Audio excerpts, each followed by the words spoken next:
हाँ सर। तो देखो सबसे पहला क्वेश्चन है हमारे सामने ये वाला। इसके अंदर बहुत सारे क्वेश्चन है, सारे के सारे क्वेश्चन सॉल्व करना पॉसिबल नहीं हो पाएगा, इसलिए मैं चुनिंदा क्वेश्चन करूंगा। मैं टाइम दूंगा, तुम लोग को जो भी डाउट आएगा, जिस दिन का टाइम दूंगा प्लीज उसी दिन मुझे कर देना। जैसे आई थिंक साइमा तुमने एक बार बोला था तुम्हें कोई क्वेश्चन में डाउट है, मैं तुम लोग को 3.1 में आया था सर। हाँ चलेगा, मैं तुम लोग को एक स्पेसिफिक डे दे दूंगा, उसी दिन अपन सारे डाउट सॉल्व कर लेंगे। ओके हाँ सर। तो जैसे कि देखो यहाँ पर log x की पावर n अपॉन x, अगर मान लो इस तरह का कोई क्वेश्चन हो और तुमको वो बोले इंटीग्रेट करो विद रिस्पेक्ट टू x, जैसे कि मैंने पहले भी बता चुका हूँ कि हमारे केस में ना हमारे पास u अपॉन v का कोई फॉर्मूला नहीं इंटीग्रेशन में, डिफरेंशिएशन में था, यहाँ नहीं है। तो यहाँ पर हम एग्जैक्टली करेंगे क्या, सबसे पहले तो मैं बोलता हूँ कि लेट ये जो है ये i है, और यहाँ पर ना इसके आगे मैं एक इंटीग्रेशन लगा देता हूँ, सब कुछ वैसे का वैसा ही रहेगा अपॉन x, ठीक है। अब इससे पहले अपन ये आगे बढ़े ना, मैं तुम लोग को इसको थोड़ा सा स्प्लिट करके बताता हूँ कि एग्जैक्टली यहाँ पे चल क्या है।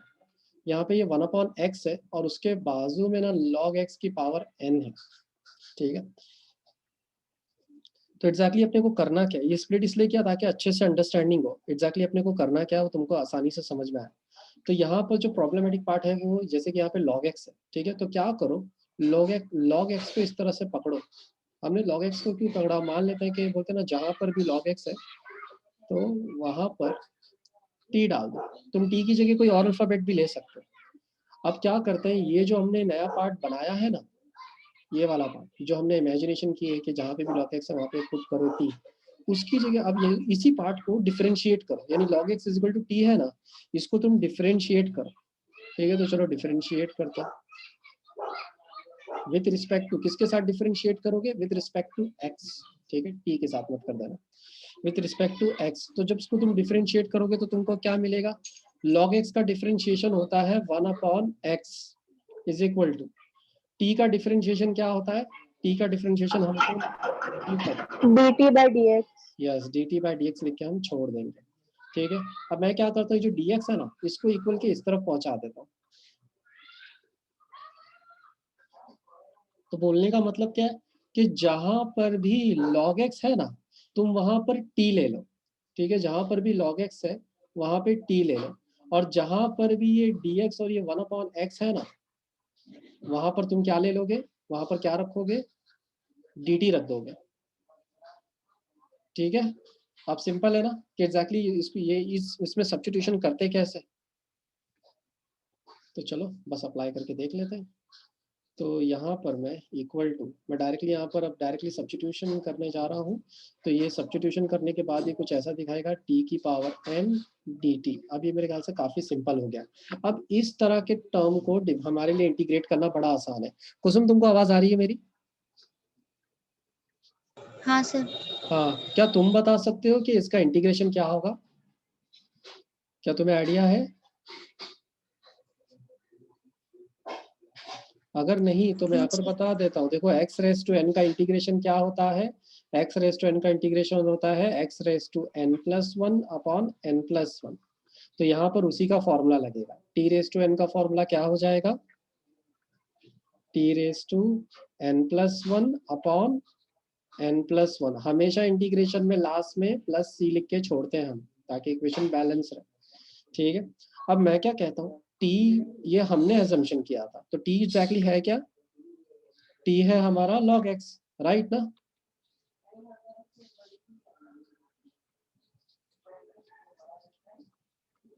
Upon n plus one plus C, ठीक है। ये जो हमारा अंत में आया है यही हमारा आंसर है। क्या समझ में आया सबको? हाँ सर। कुसुम तुम्हें समझ, जैसे इसके बाद वाले क्वेश्चन को ही देख लेते हैं क्योंकि इसके बाद वाला क्वेश्चन देखने में काफी इंटरेस्टिंग लगता है। जैसे कि ये वाला टाइप देखो, अगर तुमको एक पैटर्न पता चलेगा ना तो बाकी के पैटर्न भी बड़ी आसानी से समझ लोगे तुम लोग। जैसे कि एग्जांपल के तौर पे सेम चीज मैं करूंगा, मैं अगेन सेम ही चीज बोलने वाला हूँ। यहाँ पर मैं ब्लैक पेन यूज करता हूँ, ठीक है, यहाँ पे ब्लैक। अब मैं क्या करता हूँ, हमेशा की तरह लेट ये जो है ना ये आई बोल देता हूँ इज इक्वल टू, मैं यहाँ पर क्या करता हूँ, यहाँ पर ना इंटीग्रेशन लगा देता हूँ और क्वेश्चन को एज इट इज लिख देता हूँ कि हम इंटीग्रेट कर रहे हैं इसको with respect to what, with respect to x,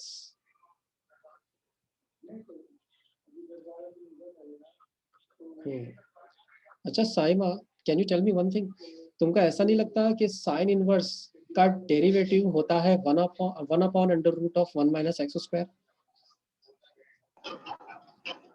हाँ सर। ठीक है, अगर डिफरेंशिएशन आता होगा तुमको भी कुसुम, कैस, तुम लोग को ऐसा नहीं लगता कि साइन इनवर्स का जो डेरिवेटिव होता है वो क्या होता है? 1 upon under root of 1 minus x square, right ना? तो हमेशा तुम नोटिस करना कि इंटीग्रेशन में देखो उल्टा चीज दी है, यहाँ पर नीचे डिनोमिनेटर का जो है वो ऊपर डेरिवेटिव दिया हुआ है, ठीक है? तो यहाँ पर हम क्या करेंगे, सेम चीज, हम यहाँ पर एजम्पशन हम किस पर चीजों को पुट करेंगे, इस बार हम पुट करेंगे साइन इनवर्स के ऊपर, हम एजम्पशन किसके ऊपर लेंगे, साइन इनवर्स पे। सॉरी मैंने गलती से इधर ही टी लिख दिया, equal to T. Next step क्या करना है, इसको डिफरेंशिएट करना है with respect to what, with respect to x, right ना? तो हमको क्या मिल जाएगा, साइन इनवर्स का डिफरेंशिएशन क्या होता है, साइन इनवर्स का डिफरेंशिएशन होता है 1 upon under root of 1 minus x square. जाहिर सी बात है टी का डिफरेंशिएशन क्या होता है, D T by D x, तो मैं डी एक्स को इस तरफ पहले से ही लिख देता हूँ, राइट ना? यानी मैं इस डिनोमिनेटर के पार्ट की जगह, ये वाले पार्ट और ये dx की जगह पर मैं क्या लिख सकता हूँ, मैं dt लिख सकता हूँ। साइन इनवर्स की जगह में क्या लिख सकता हूँ, मैं t लिख सकता हूँ। तो जस्ट सी के हमारा क्वेश्चन कितना सिंप्लीफाइड हो गया, t की पावर 3/2, अब और सॉरी मैं डायरेक्टली मैं बोल सकता हूँ dt, यानी हमको बस इसको सॉल्व करना है। तो तुम खुद ही बताओ कुसुम, क्या तुम देख सकते हो, अब तुमको क्या लगता है इसको सॉल्व करना आसान है? t की पावर 3/2 फॉर्मूला मैंने अभी थोड़ी देर पहले बताया था, पावर वाला फॉर्मूला क्या है इंटीग्रेशन का, तुम्हें याद है? हाँ sir. X raise to n plus one upon n plus one, right ना? सेम फॉर्मूला यहाँ पर भी लग जाएगा, टी की power 3/2 plus 1 upon 3/2 plus 1, and of course equation को बैलेंस करने के लिए प्लस सी, राइट ना? अब मैं क्या कहता हूँ, ये टी की पावर 3/2 प्लस 1 कितना होता है, 3/2 प्लस 1 इज हाउ मच? हाँ साइमा,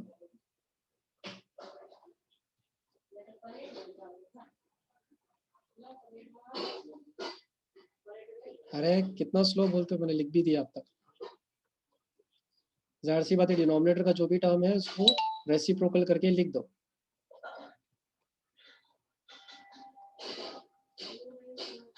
अरे सबको समझ में आ रहा है कि नहीं, कि कुछ डाउट हो रहा है?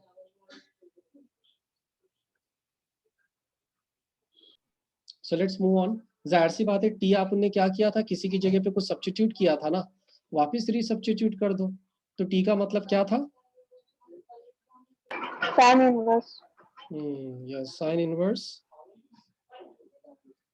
5/2 प्लस सी, हो गया, ये हमारा आंसर हो गया। अब जरा खुद तुम लोग देखो, क्या तुमको नहीं लगता कि इसका पैटर्न काफी, यहाँ पर ना ई रेस टू 3x, अरमान बेटा अपना म्यूट कर लो, माइक म्यूट कर लो बेटा। ओके, यहाँ पर हम क्या करेंगे, ई रेस टू 3x है ना, तो सबसे पहले अब यहाँ पर क्या तुम बता सकते हो साइमा कि हम किसकी जगह पर एजम्पशन करने वाले हैं, यहाँ पर टी किसकी जगह पर डालेंगे? Sir E raise to 3x जगह पर वहां पे डाल के क्या फायदा होगा, सवाल वो है। देखो अभी जैसे फॉर एग्जांपल साइमा तुमने बोला कि ई रेस टू 3x की जगह पे हम टी लेते हैं, जरा डिफरेंशिएट करो, डिफरेंशिएट करने पे नीचे वाला टर्म बन रहा है क्या? नहीं। तो इसका मतलब गड़बड़, राइट ना? अब सोचो किसकी जगह पे टी डालना है।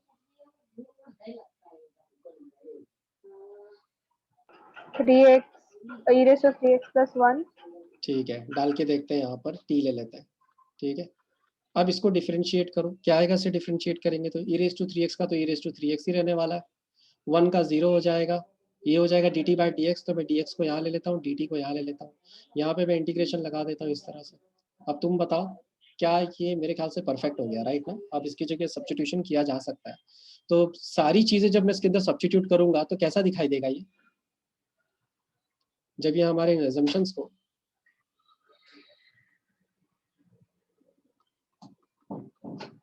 जब सब्स्टिट्यूट करूंगा तो कैसा दिखाई देगा साइमा, तुम बता सकते हो? क्या मैंने ये सही लिखा है? क्या मैंने सही लिखा है? हाँ सर। सही लिखा है ना, वेरी गुड। अब मुझसे सवाल यहाँ पर कि ये 1/t है, इसका इंटीग्रेशन क्या होता है? और log t। हाँ, और पक्का यहाँ पे कोई गड़बड़ तो नहीं ना, जरा ध्यान से देखो, पक्का कोई मिस्टेक नहीं है यहाँ पर? तो जो इस इक्वल टू साइन डिफरेंशिएशन, आएगी ना। अरे सर इक्वल टू, ऊपर 3e3x आएगा ना? देखो यहाँ पर e3x था, साइमन ने कहा कि e3x का डिफरेंशिएशन करेंगे तो e3x आएगा, राइट? पर चेन रूल का क्या? अगर हम चेन रूल करेंगे इसको तो e3x तो ठीक है, फिर 3x का भी तो डिफरेंशिएशन होगा, राइट ना? एम आई राइट और नॉट साइमा? हाँ सर। तो चीजें कुछ इस तरह से दिखाई देगी, dx को उस तरफ भेज देता हूँ, 3 को नीचे भेज देता हूँ। ओके, अब सब्स्टिट्यूशन करते हैं। तो अब अगर मैं इसको अंदर सब्स्टिट्यूशन करूंगा ना, तो ये ऐसा दिखाई देगा, ये हो जाएगा 1/t, ठीक है, ये हो जाएगा dt/3। जाहिर सी बात है 3 आएगा, अगर ये 3 नहीं लेता तो गड़बड़ हो जाती, इम्बैलेंस हो जाता है इक्वेशन। अब मेरे ख्याल से 1/3 को तुम ले लो साइड में, और क्या मुझे कोई बता सकता है कि what is the integration of 1/t? Sir 1/t क्यों? e3x/t क्यों नहीं? क्योंकि हमने e3x+1 की जगह पे t एज्यूम किया था, और e3x+1 डिनोमिनेटर में, राइट? सर तो न्यूमरेटर में तो e3x आना चाहिए ना सर? e3x dx की जगह पे आप उनने ये डाल दिया, ध्यान से देखो, जहाँ पे भी e3x dx है, ठीक है, यहाँ पे मैंने dx डालना भूल गया, यहाँ डाल देता हूँ dx, तो इसकी जगह पे हमने क्या एज्यूम किया, dt/3 डाल दिया हमने। इक्वेशन को बैलेंस करना बहुत जरूरी है। हाँ सर। हाँ सर। ओके, तो मैंने क्या, और ये e3x मैंने कहाँ से उठाया? मैंने डिनोमिनेटर से उठाया, राइट? तो चलो फिल करना स्टार्ट करते हैं। सबसे पहले यानी डिनोमिनेटर पे तो t आ जाएगा, इतना तो कॉन्फिडेंस हम कह सकते हैं, राइट? हाँ सर। ओके, अब बात करते हैं कि dx और 3x की जगह पर क्या आएगा। यह हमारा क्वेश्चन है कि इन दोनों की जगह पर क्या आने वाला है। यहाँ पे मैं क्वेश्चन मार्क डाल के छोड़ देता हूँ। तो मैं क्या करने वाला हूँ, इसको मुझे डिफरेंशिएट करना पड़ेगा, तो ही मुझे वो चीज मिलेगी, राइट ना? तो मैं इसे डिफरेंशिएट करता हूँ, तो इसको डिफरेंशिएट करूंगा तो क्या आएगा, what is the differentiation of e3x? e3x का e3x। हाँ, लेकिन फिर मैंने आगे क्या बोला, चेन रूल, अंदर भी तो चेन रूल। जाएगा, तो 3x का भी हाँ सर। डिफरेंशिएशन होगा, तो what is the differentiation of 3x? मैं साइड में करता हूँ, what is the differentiation sir. Of 3x? 3 को साइड में ले लो, d/dx ऑफ x, x का डिफरेंशिएशन क्या होता है, 1 होता है ना, सिर्फ 3 1। बचेगा। हाँ सर। आप समझ में आया 3 कहाँ से आया? देन हाँ सर। 3 का डिफरेंशिएशन होता है dt। dt/dx, राइट ना? तो मैंने क्या किया, dx को यहाँ ले लिया, 3 को यहाँ भेज दिया, क्योंकि हमको क्या करना है, e3x dx की जगह पे कोई चीज सब्स्टिट्यूट करनी है, राइट ना? तो e3x और dx यहाँ पर ले लिया, और 3 को उसके नीचे डाल दिया। समझ में आया क्या? अब थोड़ा थोड़ा समझ में आया? हाँ सर। तो अब यानी इनकी जगह कौन आ जाएगा, यानी इसकी जगह पे मैं dt/3 डाल देता हूँ, और यहाँ पे कुछ नहीं मतलब 1 डाल देता हूँ, राइट ना? इस तरह से हमको करना पड़ा बैलेंस करने के लिए। याद रखना, हम यहाँ पर dt को ही क्यों गेट करते हैं, क्योंकि इस बार हमारा जो टर्म है वो t में कन्वर्ट हो गया है, तो अगर तुम्हारा टर्म t में कन्वर्ट हो गया तो उसको विथ रिस्पेक्ट टू t ही इंटीग्रेट करना है हमको। ओके, 1/3 को साइड में ले लेते हैं, अब करते हैं 1/t का इंटीग्रेशन। तो बता सकते हो what is the integration of 1/t? log t। Very good, log t। जिन बच्चों को कंफ्यूजन हो रहा है कि log t कैसे आया, तो definitely differentiation of log x is 1/x, तो उसका रिवर्स क्या होगा, राइट ना? तो वो समझ जाओगे तुम, जाहिर सी बात है इक्वेशन को बैलेंस करने के लिए लास्ट में प्लस सी। अब जाहिर सी बात है यहाँ पर t की जगह हमको वापस चीजों को रीसब्स्टिट्यूट करना पड़ेगा, तो ही तुम्हारा आंसर कंप्लीट होगा। तो t की जगह पर क्या आ जाएगा? e3x+1। वेरी गुड, ये हो गया ना तुम्हारा आंसर कंप्लीट, ये आंसर है तुम्हारा, ठीक है? क्या टेक्निक समझ में आ गई तुम लोगों को? हाँ सर समझा। बता सकते हो इसके अंदर डिफरेंस क्या है? क्या इसके अंदर तुम वैसा कुछ कर सकते हो डायरेक्टली जैसा अब तक करते आ रहे हैं हम लोग? नहीं सर। ये काफी मतलब अलग ही क्वेश्चन है, तो यहाँ पे थोड़ा सा हमको दिमाग लगाना पड़ेगा। जब ट्रिग्नोमेट्री का कोई टर्म आता है तो उसको करने के मल्टीपल वेज हो जाते हैं, इसको हमको थोड़ा सा पहले सिंप्लीफाई कर लेना चाहिए। फॉर एग्जाम्पल जैसे कि साइन की पावर 4 और कॉस क्यूब दिया हुआ है यहाँ पर, तो मैं क्या करता हूँ, सबसे पहले तो मैं यहाँ पर इंटीग्रेशन डायरेक्टली लगा देता हूँ। ये साइन की पावर 4x और जो कॉस क्यूब है ना, तो कॉस क्यूब को मैं स्प्लिट कर लेता हूँ। कैसा स्प्लिट करता हूँ, देखो मैं कॉस क्यूब को मैं बोल देता हूँ cos square x into cos x. कर सकता हूँ कि नहीं कर सकता? ऐसा कर सकता हूँ ना मैं? अब तुम लोग सोच रहे हाँ होगे सर। कि ऐसा करने से मुझे क्या लाभ हुआ, तो जाहिर सी बात है कॉस स्क्वायर है ना, तो कॉस स्क्वायर को मैं क्या कर सकता हूँ, मैं ऐसा लिख सकता हूँ। देखो ध्यान से, ये हो जाएगा 1 minus 1 minus sine square x, okay, into cos x dx। Okay, तो यहाँ पर इतना करने के बाद अब मैं क्या बोलता हूँ, मेरे ख्याल से अब हमको स्टार्ट करना चाहिए सब्स्टिट्यूशन। जहां पर भी साइन है ना, जहां पर भी साइन है वहां पे तुम टी ले लो। मन में सवाल आ रहा होगा कि यहाँ पे कैसे एजम्पशन किया गया, कैसे ये काम करेगा, वो खुद तुम देखोगे तो अपने आप समझ में आ जाएगा। सारा खेल प्रैक्टिस का है, मैं ये भी बता दूं। अब यहाँ पर ना, जहां पर भी साइन एक्स है, मैंने वहां पर क्या पुट करने के लिए कहा है, जहां पर भी साइन एक्स है वहां पर टी ले लो। ओके, अब इसको डिफ्रेंशिएट करूंगा तो आंसर क्या आएगा? इसको डिफरेंशिएट करूंगा तो आंसर क्या आएगा? What is the differentiation of sine x? Minus cos x. Minus cos x. पक्का? हाँ माइनस की साइन आएगी? हाँ है साइन का डिफरेंशिएशन होता है cos x, t का डिफरेंशिएशन होता है dt बाई dx। dx को ले लेता हूं मैं साइड में इस तरह से, dx को ले लिया मैंने साइड में dt। अब जरा खुद तुम देखो क्वेश्चन को, जहां पर भी cos x dx है मैं उसकी जगह क्या लिख सकता हूं? चलो फिल करते हैं सब्स्टिट्यूशंस को। जहां पे भी cos x है मैं उसकी जगह पे dt लिख सकता हूँ। लिख सकता हूँ कि नहीं? अरे बोलो, लिख सकता हूँ कि नहीं? हाँ सर। और जहां पर भी साइन है मैं वहां पे t डाल देता हूँ, तो ये हो जाएगा t की पावर 4 माइनस टी स्क्वायर। तुमको नहीं लगता है ये सॉल्व करना काफी आसान पड़ेगा अपने को? इसको इंटीग्रेट करना भी काफी आसान पड़ेगा। इस t की पावर 4 को अंदर डाल दो ब्रैकेट के, तो तुमको कुछ इस तरह से दिखाई देगा। वो हो जाएगा t की पावर 4 माइनस t की पावर 6। एक सेकंड, ये कुछ स्मेल आ रही है। हाँ तो कंटिन्यू करते हैं।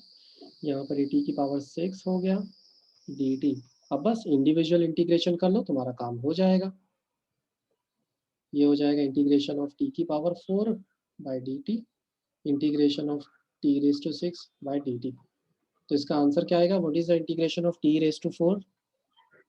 T 40। Raise to 4 plus T raise to 5 5/5। हाँ T upon 5/5 minus t raise to 7/7, last में बैलेंस करने के लिए c। जाहिर सी बात है लास्ट में हम और क्या करेंगे, t की जगह पे क्या सब्स्टिट्यूट कर देंगे? साइन। Definitely sine. ठीक है, तो ये हो जाएगा साइन साइन की एक्स ना। पावर 5, डेफिनेटली माइनस साइन की पावर 7/7 प्लस 6। ठीक है, ये हो गया हमारा ये वाला क्वेश्चन। रेज्यूम। अब जरा इस वाले क्वेश्चन को देखो, यहाँ पर क्या बोल रहा है पता है कि ये जो under root of tan x upon sine x cos x है ना, तो पहला स्टेप तो ये रहने वाला है कि इसको ऐसे इंटीग्रेशन लगा दो, i इज इक्वल टू ये पूरा हो जाएगा। और नेक्स्ट स्टेप मैं क्या बोलता हूँ, ये रूट एक्स है और नीचे साइन एक्स कॉस एक्स है, तो क्यों ना न्यूमरेटर और डिनोमिनेटर को मैं कॉस स्क्वायर से डिवाइड कर दूं।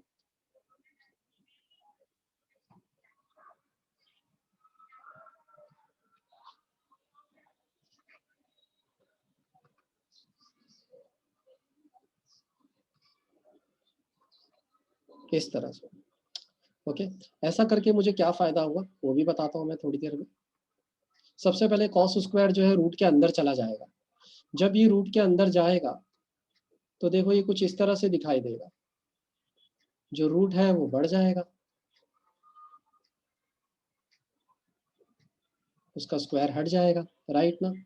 ये कॉस इसके साथ कट जाएगा, साइन अपॉन कॉस बन जाएगा tan। राइट ना, सही बात है कि नहीं? हेलो। हाँ सर। तो साइन अपॉन कॉस 10 तो बन जा रहा है यहाँ पे, लेकिन थोड़ा सा गड़बड़ लग रहा है यहाँ पे। एक सेकंड ना, यहाँ पे मैं tan x लिख देता हूँ और इस कॉस को जरा बाहर ही निकालते हैं, काम करते हैं, इसको अंदर नहीं डालते, उसको बाहर ही रखते हैं, बाहर ही ज़्यादा अच्छा दिख रहा है। स्क्वायर लगा दो, 1 अपॉन कॉस स्क्वायर की जगह पर आप उन ना सेक डाल देते हैं, सेक स्क्वायर, और इसको रूट tan x ही लिख देते हैं। अगर तुमको एक कंसेप्ट पता हो, वो कंसेप्ट ये था कि अगर दो टर्म हो ऊपर, मान लो अगर ऐसे कोई टर्म है, लेट से x अपॉन x, तो इसका मतलब क्या होता है, हम चाहे तो 1 अपॉन रूट x बोल सकते हैं, बोल सकते हैं कि नहीं? जब ये कटेगा तो इस पे रूट आएगा, ये कैसे आता है हमने इसके बारे में भी डिस्कशन किया था, रैशनलाइजेशन तरीके से भी तुम ये पा सकते हो। तो तुमको नहीं लगता हम इसे काट कर नीचे रूट लगा सकते हैं?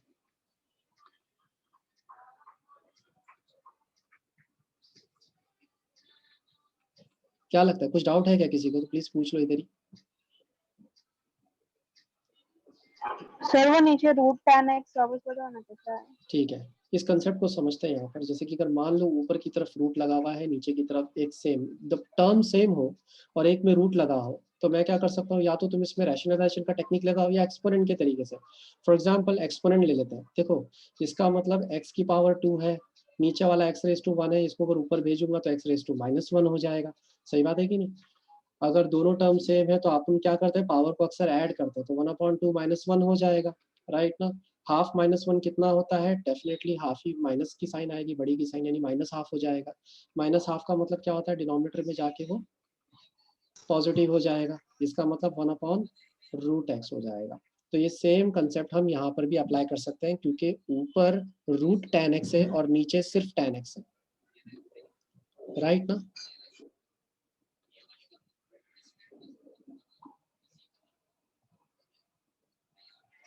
तो हमने क्या किया, वही सेम कंसेप्ट यहाँ पर भी लगा दिया, यहाँ से पूरा का पूरा ये काट दिया और नीचे रूट लगा दिया। क्या ये समझ में आया सबको? क्या अभी भी डाउट है? समझा सर। पक्का ना? क्या हुआ कुसुम, बोलो। सर ये sec स्क्वायर x कैसे आया? वो क्या है ना, यहाँ पे कॉस स्क्वायर था, ठीक है, तो कॉस स्क्वायर मतलब यहाँ देखा जाए तो 1/cos स्क्वायर है, राइट ना। 1/cos का मतलब क्या होता है, sec ही तो होता है, राइट ना। अगर कंफ्यूजन है तो वो भी दूर किए देते हैं, यहाँ पे इसको यहाँ से हटा दो, यहाँ साइड में लिख दो। नहीं सर समझा। तो 1/cos स्क्वायर का मतलब sec स्क्वायर हो जाएगा। चलो अब बात आगे बढ़ाते हैं।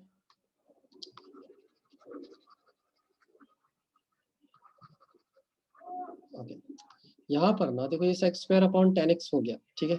अब हम क्या करते हैं, किसकी जगह पे सब्स्टिट्यूट करेंगे? क्या लगता है साहब, तुम मुझे बता सकते हो किसकी जगह पे आप t सब्स्टिट्यूट कर सकते हैं?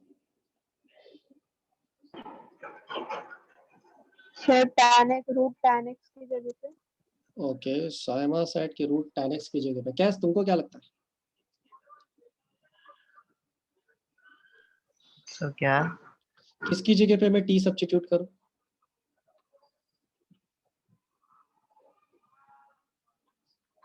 मेरे ख्याल से रूट की जगह नहीं, हमें tan की जगह पे सब्स्टिट्यूट करना चाहिए, हाँ सर। क्योंकि कॉम्प्लिकेशन बढ़ जाएंगे उससे। तो tan x की जगह पे t डाल दो, now differentiate with respect to x, तो तुमको क्या मिलेगा, what is the differentiation of tan x? sec square x equal to dt by dx, right ना। dx को उस तरफ शिफ्ट करो तो ये हो जाएगा dx is equal to dt, right ना। उसके बाद की बात करते हैं, जाहिर सी बात है, अब जहां पर भी tan है वहां पर क्या आ जाएगा, वहां पर t आ जाएगा। sec स्क्वायर x और dx की जगह पे क्या आ जाएगा, dt आ जाएगा, राइट ना। क्या सबको समझ में आया यहाँ पे सब्स्टिट्यूशन का पार्ट?